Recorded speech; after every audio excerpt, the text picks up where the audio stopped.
नबी अलैहिस्सलातु वस्सलाम ने ताजरां नूं एक दिन खुतबा इरशाद फरमाया, फरमाया या माशरत तुजार इय्याकुम वल कज़िब, ए ताजरां दी जमात झूठ तो बच जाओ, झूठ तो बच जाओ। अल्लाह अकबर। जेड़ा बंदा सच दी बुनियाद ते कारोबार करदा है, अल्लाह उहदे कारोबार दे अंदर बरकतां फरमा दिंदे ने।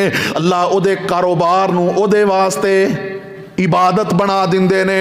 और जेड़ा बंदा झूठ बोलदा है, अल्लाह अकबर, ये झूठ की वजह तो उहदे रिज़क चो बरकत भी उठा लीती जाती है और इहदा कारोबार, इहदा माल ही इहदे वास्ते वबाले जान बन जाएगा। या माशरत तुजार इय्याकुम वल कज़िब। और इसी तरह नबी अलैहिस्सलाम ने एक दिन सहाबा नू फरमाया, फरमाया इन्ना तुजार हुमुल फुज्जार, फरमाया कि ताजर ओहो ही गुनेगार ने। सहाबा कहन लगे कालू या रसूल अल्लाह अवलैसा कद अहल्लल्लाहुल बैया, ए अल्लाह दे रसूल सल्लल्लाहु अलैहि वसल्लम, क्या अल्लाह ने कारोबार नू, तजारत नू हलाल नहीं कीता? नबी अलैहिस्सलाम फरमाते ने क्यों नहीं, अल्लाह ने कारोबार नू हलाल कीता है, लेकिन ओ ताजर गुनेगार है जेड़ा बंदा युहद्दिसूना फयकज़िबूना फयहलिफूना व यासमून, फरमाया कि जेड़ा बोलदा है ते झूठ बोलदा है, कसम उठांदा है ते झूठी कसम उठांदा है, ए बजाए नेकी कमान दे, फरमाया कि यह बंदा गुनेगार हो जाता है। अल्लाह अकबर कबीरा। मेरे मोहतरम भाइयों, ज़िम्नन ये बात मैं करनी चाहना और ये साड़ी ज़रूरत भी है कि अज असी देखने लोग झूठी कसम नू गुनाह ही नहीं समझते, झूठी कसम नू गुनाह नहीं समझते। वो आंदे ने झूठी कसम चुक लो, बाद में देग पका के ते 60 मिसकीनां नू खिला दिओ, हालांकि इन्हां नू ये भी नहीं पता कि कसम दा कफारा क्या है। याद रखो कसम 3 तरह दी है। एक कसम है, कसम लगव है। कसम लगव क्या है कि एक बंदे दा तकिया कलाम बनया है, एवें गल गल ते कसमें बई इंज होया, कसमें बई इंज होया। इस कसम नू लगव कसम कहा जाता है। इहदे ते ना कोई कफारा है ते ना कोई सजा है। एक कसम गमूस है जो लोगों नू धोखा देने वास्ते कसम खाई जाती है।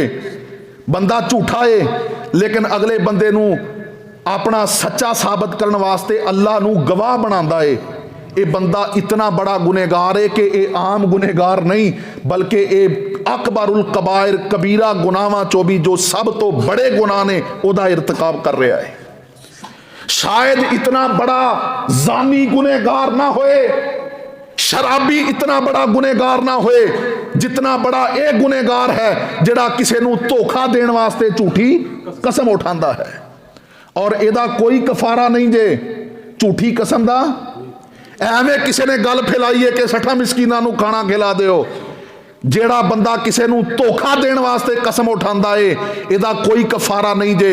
इहदी या ते अल्लाह दे कोल सजा है या बंदा अपने गुनाहां दी माफ़ी मंग ले, अल्लाह चाहे ते माफ कर दे ते चाहे इसकी सजा दे के इसनू माफ करे, ये उस मालिक दा इख्तियार है।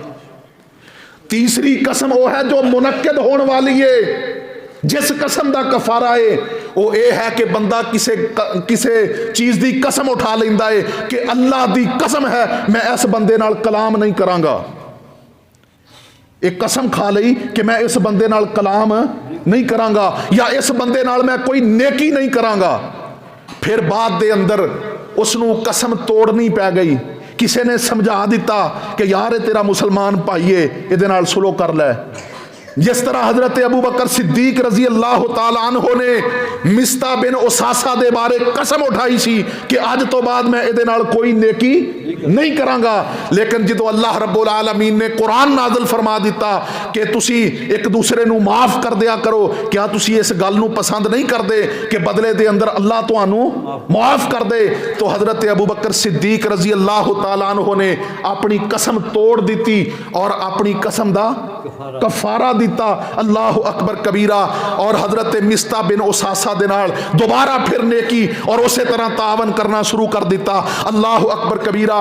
बल्कि नबी अलैहिस्सलातु वस्सलाम ने फरमाया है कि एक बंदा कसम उठा लेंदा है कि मैं यह काम नहीं करांगा, लेकिन फरमाया कि वह कसम तो इलावा दूसरे काम दे अंदर देखता है कि ये अंदर बेहतरी है, ये अंदर नेकी है, वह अपनी कसम तोड़ दे और अपनी कसम दा कफारा अदा करे।